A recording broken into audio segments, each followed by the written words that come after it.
Hi friends, இன்னைக்கு BP ஹவுஸில் வந்து பார்த்தீங்கன்னா எல்லா கண்டஸ்டன்ட்ஸுமே வந்து பார்த்தீங்கன்னா வெளியில் கிளம்புறாங்க.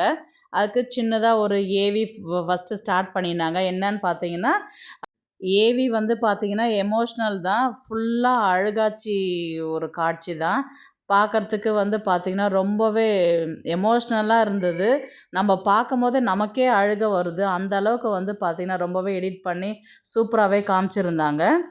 அதுக்கப்புறம் லிவிங் ஏரியாவில் எல்லாரையுமே உட்கார சொல்லி சொன்னார். சொல்லும்போது வந்து பார்த்திங்கன்னா ஒரு ஒரு பேராக சொல்லிட்டு வந்தார்.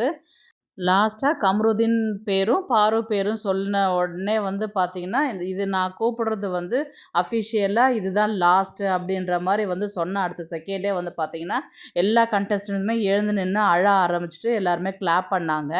எல்லா கண்டஸ்டன்ஸும் இருக்கும்பொழுது பாரு கம்ருதீன் மட்டும் இல்லை அப்படின்னு சொல்லிட்டு எல்லாருமே ரொம்பவே ஃபீல் பண்ணாங்க.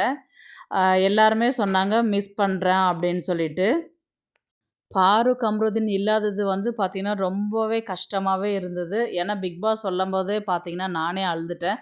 ஏன்னா அந்த அளவுக்கு வந்து எல்லாருமே அவங்கள மிஸ் பண்ணுறாங்க. சாண்ட்ராவும் ரொம்பவே தேம்பி தேம்பி அழ ஆரம்பிச்சிட்டாங்க. உடனே வினோத் வந்து லவ் யூ மச்சான் அப்படின்னு சொல்லிட்டு கம்ருதீனை பார்த்து சொன்னார். பாருவும் கம்ருதீனும் என்ன தப்பு பண்ணியிருந்தாலும் அவங்க வெளியில் போயிருந்தாலும் கண்டஸ்டன்ஸ் யாருமே அவங்கள மறக்கலைன்றது தான் நிஜம். ரெகுலராக பார்க்குறவங்களுக்கு இந்த ஏவி எந்த அளவுக்கு எமோஷ்னலாக இருக்குன்றது தெரியும். இதை பற்றி உங்களுடைய கருத்து என்னன்றது ப்ளீஸ் பதிவு பண்ணுங்கள். தேங்க்ஸ் ஃபார் வாட்சிங்.